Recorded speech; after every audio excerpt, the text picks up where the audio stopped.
talked about DGPSI. Just want to help you very quickly. Tomorrow we are going to discuss in detail. Same time probably I'll be putting the questions to Mr. Navi. However, if you are not going to be there tomorrow, few thought process. One, DPDPA 2023, if you look at the entire law, there are around 36 requirements, right? Typically, management system standard guys would appreciate the shall components I'm talking about. Which is the framework which is going to help you and me to implement DPDPA 2023 in your organization? Any thought? Right? There you are. Thank you very much. Now, the DGPSI, it's not a standalone, sorry, DPDPA 36 requirements, I'm not talking about implementing standalone. We do have different frameworks, different standards to start with.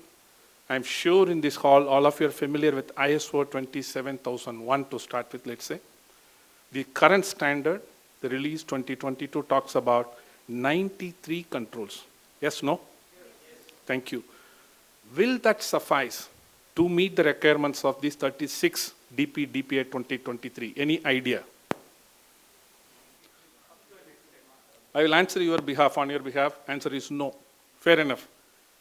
Of course, 27001 2022 talks about some of the ingredients of privacy. Even if you remember the standard name itself addressing privacy, however, it will not help you and me to adequately address the 36 components of DPDPA 2023. What's the next step for me? We are all very familiar with ISO 27701, the PIMS, right? Privacy Information Management System Standard. 43 requirements or controls which need to be implemented in conjunction with ISO 27001. Will it address DPDPA 2023 requirements? Any idea? We are talking about 93 plus 43 requirements, right? All of us in the hall knows 27701 beautifully talks about the Appendix D in particular, reference to the GDPR. Now GDPR and DPDPA 23 is not same. There is a myth. That's what Navi talked about. Somebody in the morning, I was listening, they had raised a question.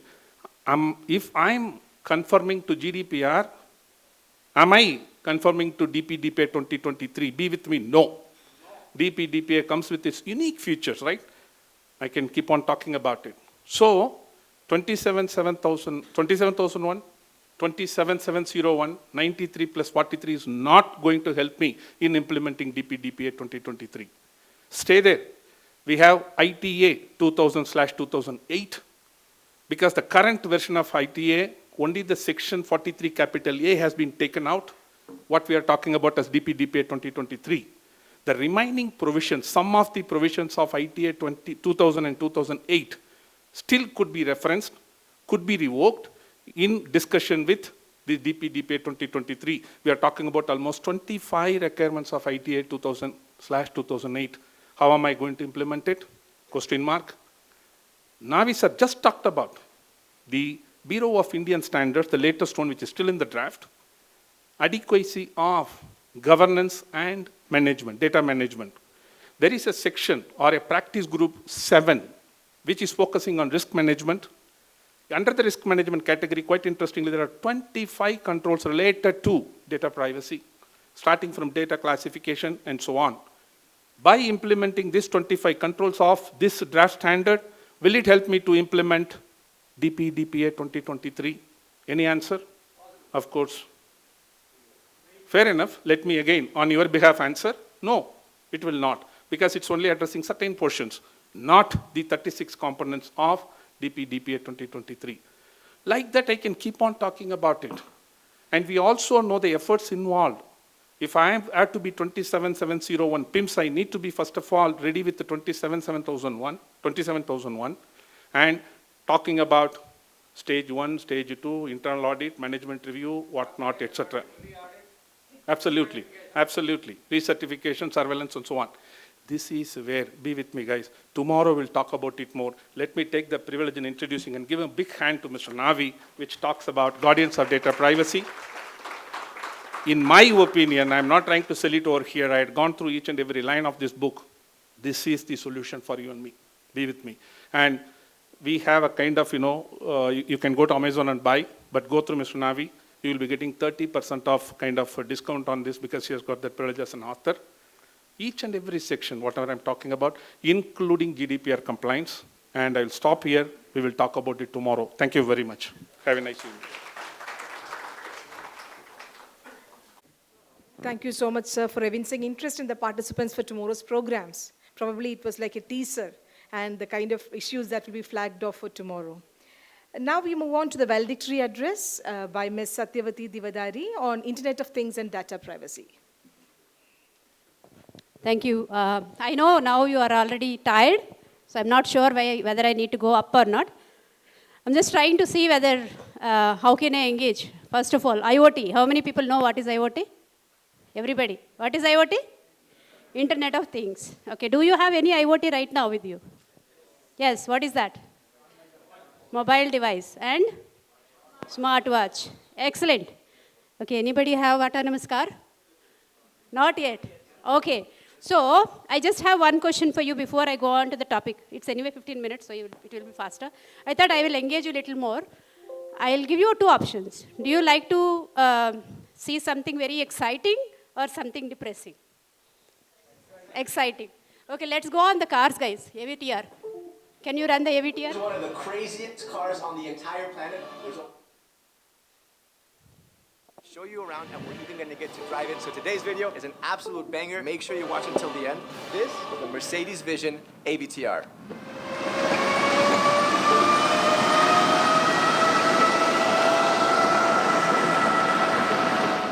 I'm not gonna lie, I'm super excited. I mean, this is the kind of car that when you get the call, your eyebrows go up. Mercedes called me. They were like, hey, Sergi, you wanna do a car review? I was like, yeah, sure. They were like, it's the AVTR. I was like, it's one of those kinds of cars. This thing is super, super special. And if you don't know what this thing is basically a clash of the titans between the team over at Avatar and Mercedes.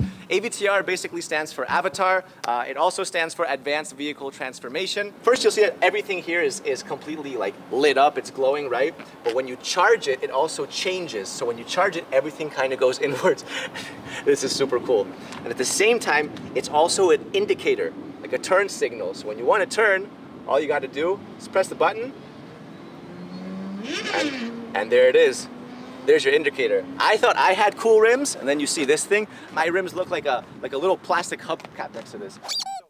So the inspiration for this is also from the movie Avatar. It's from the seeds of the Tree of Souls. And I'll be damned if it doesn't look exactly like the seeds of the Tree of Souls. I mean, that is literally it. You'll also see that these don't look like normal wheels. They're actually spheres. And each one of these wheels can turn about 30 degrees, and they can each drive separately. So what you get is you can drive in different unique ways. This thing can literally drive sideways. It can drive diagonally. Obviously in the front, what you have is the Mercedes-Benz logo. Getting closer, right? What you'll see is that you have all these little individual lights. That is super cool. I mean, that looks like the future. All right, let's go around the side. You have the glass doors. We'll open them in just a second, because first, I want to show you the back. This is my favorite part of the car. What you have are 33 scales. Mercedes calls these bionic flaps, and what they do is they move. Look at that. So now they've all turned red. When you brake, it turns red and they all move like this. But then when you accelerate, they all press forward and turn blue. Actually, even when you're driving, these things will turn with you in different directions. And it makes such a satisfying sound. Oh my God. That is super, super cool, right? So again, this thing makes the car literally look like it's alive. So when Mercedes calls these bionic flaps, obviously bio comes from the Greek root word life, and bionic is an artificial body part. So these are literal artificial scales, which make the car look like a creature, right? It makes it look like something that is no longer just a vehicle. Down here, you have these subtle lights, and the faster you go, the faster these lights will actually push. You have this awesome taillight going all throughout the entire back, and obviously Vision AVTR, Vision Avatar. All right, time to go inside. So, no door handles or anything, right? Well, there's a secret button, a little fingerprint scanner. Let's see if I can get this right. And oh yeah. This is so cool. You see how it literally looks like a wing? Insect wings are like transparent. That's kind of what it looks like. It's even got that kind of curved shape. It's super cool, super cool. All right, so take a look at the inside. No steering wheel, no problem. I'll show you why in just a second. But look at this thing, look at the inside. This looks like a spaceship. All right, so let's go step by step. First of all, these seats are vegan leather. So what Mercedes has done is they've combined luxury with sustainability. And even this part, it's actually wood. It comes from a tree. And some of you guys are thinking like, what, you cut down a tree for this? No, actually the root can become invasive if it overgrows. So what Mercedes does is they get a win-win situation by literally cutting and extracting this wood carefully right before the wood becomes invasive. So save some plant life, and at the same time you get a super cool little interior. This is both the driver's and the passenger seat because you can drive this car from here or from there. It doesn't make a difference because this is both the steering wheel and the brake. To accelerate it, you push forward. To turn the car, turn it sideways, and you can crab walk it by literally spinning this entire thing. We're gonna drive it in a second. All right, what's also super cool is at the back seat, you see the rear seat? That actually arches and becomes the headrest. So when I put my hand on here, you see that the entire thing comes to life. Look at that. There it is. You have a projection. Oh my God. This is exciting. That's super cool. That is super cool. Yeah, you feel like you're in some sort of like a fairy tale. It doesn't even feel like you're on the road. You hear that? Little heartbeat. Dum, dum. So what this is doing is this is actually scanning my heartbeat, and it can actually tell through this scanner and this projector who's driving the car. So it'll actually adapt to you, which is completely crazy. All right, here it is. Let's drive it. So first I'm gonna pull forward, and we're off.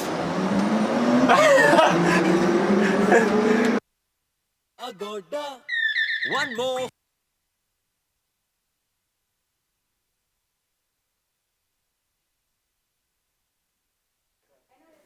Minutes, but I'm just breaking.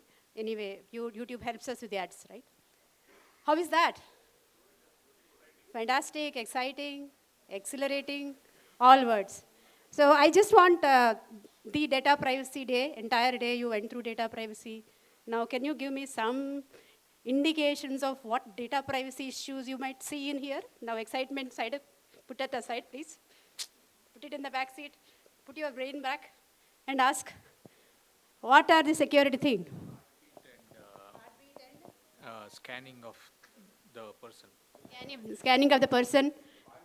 Biometric data is being collected, validated, and actually it's also connecting the heartbeat of person. And practically, if I run further, it also actually does it by its own. By chance, your heartbeat is so high, it will take over. By the way, that's what he will tell next. It will be completely 100% driven by the machine rather than you because you are not under control. You are under different control, right? Once you drown or whatever the situation, so it will do its own. So what is happening here is, the reason why I got this excitement onto this call is, IoT, which is a machine by itself, designed by a person, can take over a person. Yes or no? It's possible. By the way, the directions are written by, the book is written by the people, yes? Yes? One more thing, I don't know. Now, we have security team here. What is the security control you observed here? You found any security control? Fingerprint. Biometric authentication, right? So it's actually the design issue, a design thing, right? Security in design. The machine only starts only the person who authorized supposed to drive it. Otherwise it doesn't. That's one way good. It's already theft control is handled, right? So that is one of the control which you observe. So major things what we observed in the automation world, right? I'll just show you one more video, 1 minute, and then we go on to the issue section. Can you run the second video? Chris Price, yeah. But by the way, one more thing, Mercedes is not paying me or I'm not authorizing Mercedes anywhere. Yeah. See this video? Smoothie. Making smoothie. Calendar. No meetings today. Remember, tandläkare at 9:30. Fire off. Fire off. Open door. Door open. Sånn. Så skal vi sette en til. Ah, ja. Open door. Wrong voice command. Open door. Wrong voice command. Open. Open door. Repeat that. Open door. I didn't understand that. Hey, open door. Play on the floor. Get over the door. Open the door. Wrong voice command. Error. Hey there, with a rock. Open door. Open door. Open door. Open door. Higher. Higher volume. Higher. Higher. Higher.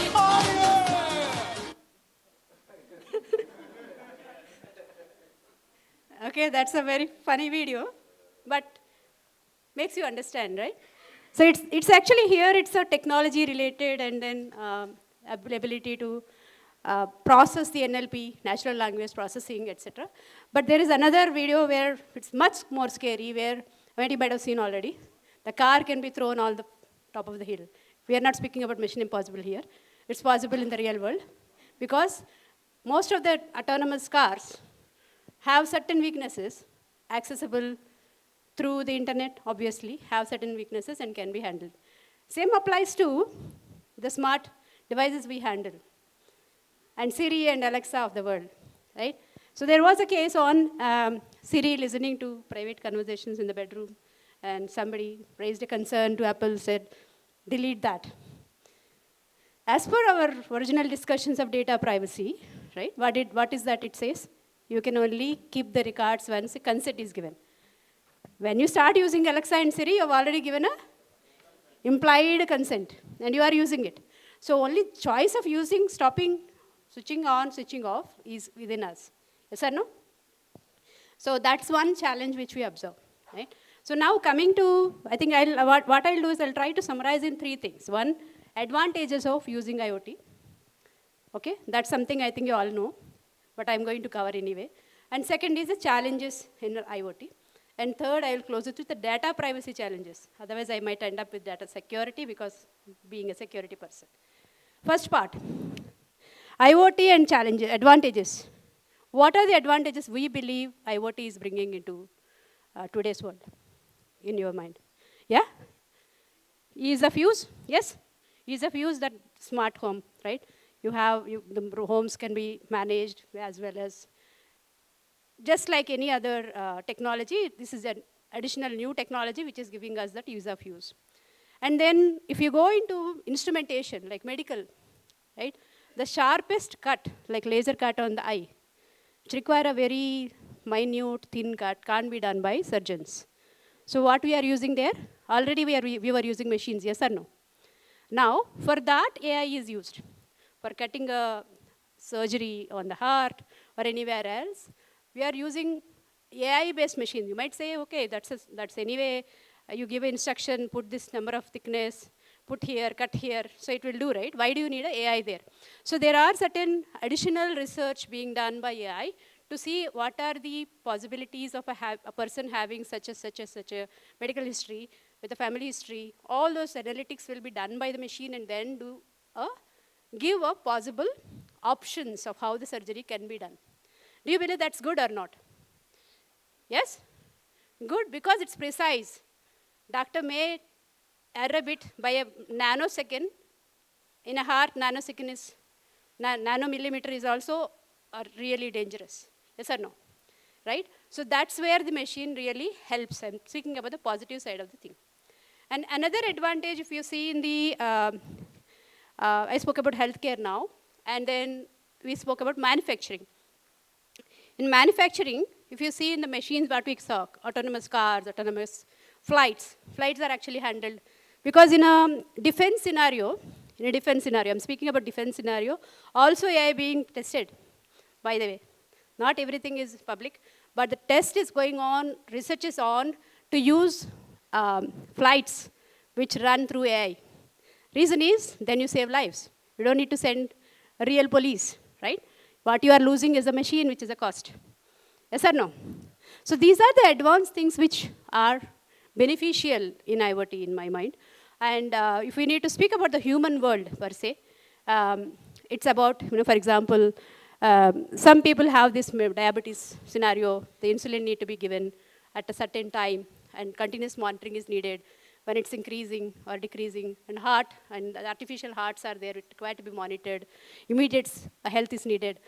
All these require IoT equipments, and I believe they are all valuable and useful. Yes or no? Yes? And needed. So that comes to the positive section, why it is needed and why we continue to use technology. Now coming to the second aspect, the challenges. I think some of you mentioned earlier. Security concerns in IoT is very high. Why? What's the security concern in IoT? Because of, yeah. See, you don't have control on the extent of data sharing.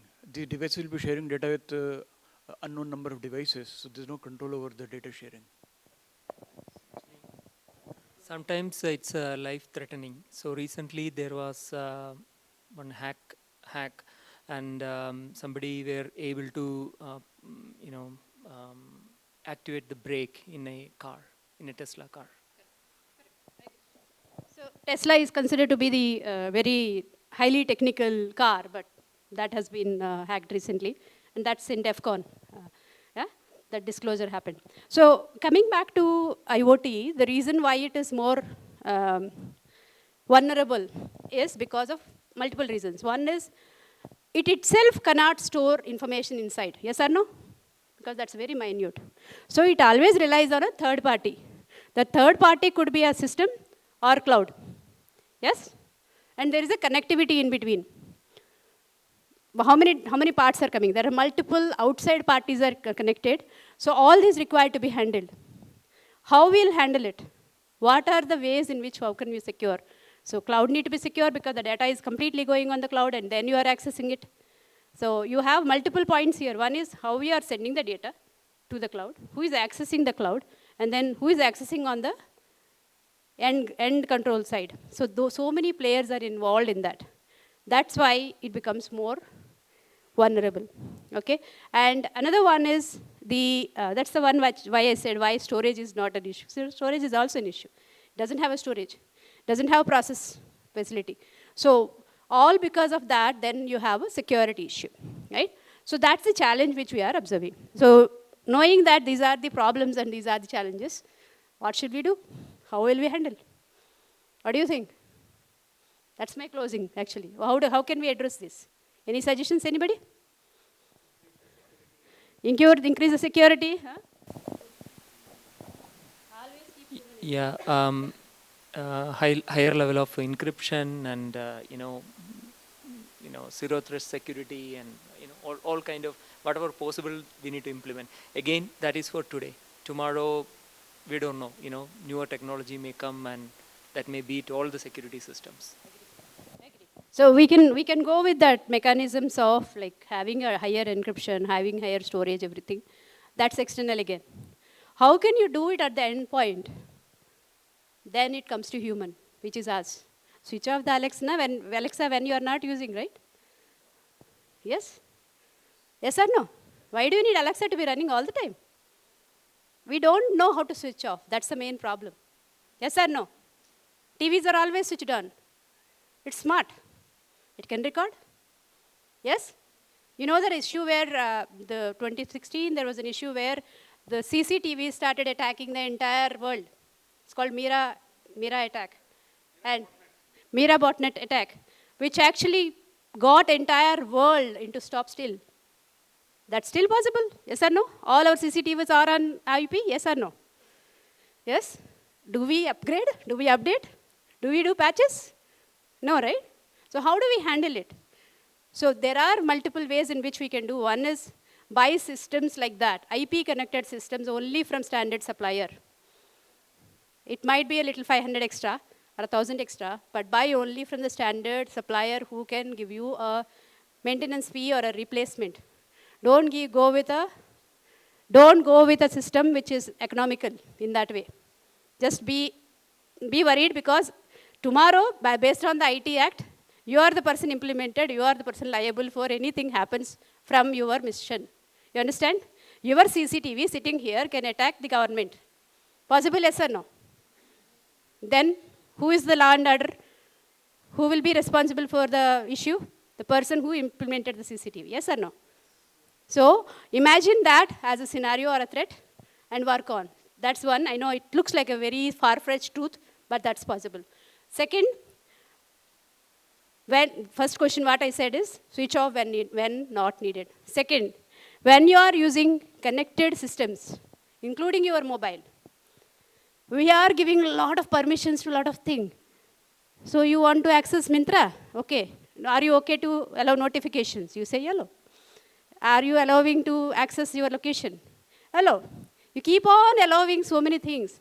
Location, notification, and your history, your password, storage, yes or no? How many applications are actually collecting that information? Do you have any control? And how many applications you are installing day by day? Do you have any awareness? And we can't. Only way is be mindful of whenever you are installing. Be mindful of when you are giving that permissions. Notifications are not needed for everything. Access is not needed every time. Only needed when needed. So you follow that as a basic ethic. And then closing with, I think last one is awareness. So I think this question came in like Gram Panchayati, how they will handle the consent management. This applies to the Gram Panchayati which is at home. We have a lot of people in our own home who use smart devices, yes or no? Yes? Do they know what to do, what not to do? No. So the elderly people and younger generation are prone for smishing attack. You know that, right? They get SMS, immediately they receive the call. Oh, no, this is a lottery, I need to call. And they are the victims, right? Increase the awareness in your own families and outside. You are smart. You are IT person. You know all the smart things. But your family may not be. Your neighbors may not be. Try to build that awareness in your office also, and you yourself follow. I think that's with that, I close. That all these security patches can be downloaded and installed automatically. That will increase. Agree, absolutely agree. And this is another thing. So wherever possible, try to update your systems, IoT system, where possible. The reason why I said where possible, in case it's outdated, you have an outdated machine which is running on IP, switch it off. My recommendation, switch it off. Otherwise, update. That's something which saves your life in general way. Okay, but that's a good one. On-air updates also. Okay, now Q&A. We can take one question, I guess, or two. After seeing that exciting car, I think you are happy, right? Okay. Yes. Yes, yes. That's what we believe, sir. Hota nahi hai. Doesn't happen. Okay. Particular case, actually, I mean, what is happening is the human psychology. There is a weakness in human psychology that is, we will take up the things for granted. Even if we are technically oriented or non-technically, actually, sometimes what happened is actually if I haven't, right now I may be aware about it. Now there is a new technology comes which is entirely a different one. So I assume that because I don't know anything about it actually, so I assume that actually things are there. But there will be a lot of vulnerabilities in that thing actually. So in that case, I'm not sure actually how do we, update this awareness? How do we take away this taken for granted approach, attitude? So one more challenge here, I think that's a very valid point. See, what happens here is, when thief comes only when the money is there, yes or no? Money comes only when the business is running, yes? Business happens only when everybody is following, yes? After all the 4 items happen, when the thief comes, then only police comes, yes or no? Police comes, after that the regulation comes, yes or no? Because the number of incidents are rising, let's go for a regulation. So there is a cycle it has to follow to reach that stage. If there is a new technology, doesn't mean that I'm saying that we should not upgrade ourselves. We should use technology, we should use it for upgrading ourselves. But be mindful that it might have such harmful effects.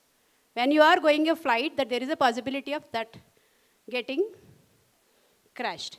And you are aware and you are putting a seat belt. Yes or no? So we need to do that such kind of follow, for such kind of simple technology, like this is an IoT device. So I need to make sure, ask them whether it is a network connected. If it is network connected, no. First is no. Why do you need network connected for a battery light? Yeah, you can switch it on and off. What else it's going to do, right? It needs multiple lights. That's why I need a smart light. I did it in my home also. Afterwards, what happens? It's difficult for me to update it. And it runs on an IP, and it takes one IP from your broadband. Yes or no? So be mindful of those situations where you do not have a control and take a calculated choice. In today or tomorrow. Nobody can give a right answer for that. Yes? Washing machine also. Smart washing machines can attack. There's a complete movie on that. How smart washing machine can kill everybody. Anyway, I'll not go there. Now go to the questions. Another question? One more question. All good? All good, it seems. Then quiz.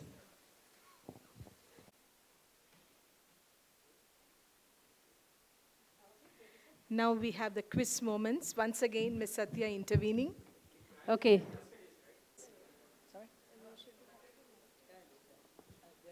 Okay, back. I'm seeing a hand in the back. Implementing strong encryption protocols. That is the currently weak points where IoT needs to be updated and firmware needs to be updated. So implementing strong encryption that will help the IoT secure. So B, correct? Yeah, yes. Everybody says? Yes, yes. No, okay. Answer, please. The next question. Yeah, what do you mean by strong, it seems? Suppose currently we have like WPA2 encryption, like now we have a WPA3 with updating the latest protocols. Because earlier we have WEPA, some WPA, but that are vulnerable to, yeah. Latest encryption technology. Latest encryption technologies. Okay, next. One more question. Yeah, somebody have a, this is done. Next. Congratulations. This was done, no? You are done. Okay, then I have a question. So last gift. Okay. A general question this is. It doesn't have a ABCD thing. How IoT is different from OT? And what are the differences between the security concerns in IoT versus OT? I think there are a few people who are experts here. Oh, there are many hands, but first hand I saw in that corner. Okay, it's okay? Okay. Am I audible? Yeah. So for IoT, when it comes to IoT security, there are different, again, standards. So a lot of it, the overlap between IT and OT is, still confused. But then there has to be, a fact which is known that, the applicability of IoT devices. One is, cannot hear me? Okay, is better? Okay, so when you talk about IoT security, the hardware layer, of course, especially around the medical devices, what category of medical devices, especially if they're intrusive, right? And if the device parameters are basically compromised, it can lead to incorrect diagnosis. And when you talk about OT, you're talking about the industrial control system, especially your PLC, SCADA, and the underlying technology to develop the applications and softwares are also different. So different coding standards. For IoT, for medical devices, especially for automotive, you have MISRA, C++, if you have heard about it, right? For medical devices, you have ISO 62403, which are the coding standards. So these are some of the differences, which we have to, realize and understand and learn about when you want to differentiate between IT, OT, and IoT. So it's still very early to say that there's going to be a strong overlap, between the three technologies altogether, 3 domains altogether. Hope that helps to answer. So I'm Akash Saxena, I work for Capgemini. Please stay there. Please stay there. Thank you very much. Okay, with that we close. Good? Yeah. Okay, with that I'm giving back. We have vote of thanks from Ms. Yeshu. Before Yeshu thanks all of us, let me appreciate the efforts taken up and the stewardship and how she pioneered with regard to organizing a wonderful program from Manipal's end. Thank you so much, Yeshu. Please, it's your turn now. The end of this insightful and very inspiring conference seminar held today. I'm very grateful for everyone's support and enthusiasm to come celebrate Data Privacy Day with us. Last year, this time, I was in Europe and I was hoping that India will also see a regulation very soon, more new governance frameworks, and we are here right now. I believe that we are currently living in very interesting times where we are all contributing to the development of privacy laws in our country, and that is very essential. On behalf of our event hosts, CSA Bangalore, FDBPI, NXP Semiconductors, BSpin, and Manipal Law School, I would like to thank everyone who contributed to the resounding success of this event. First and foremost, I would like to express my profound appreciation to our eminent speakers who graced us with their presence and shared their invaluable expertise.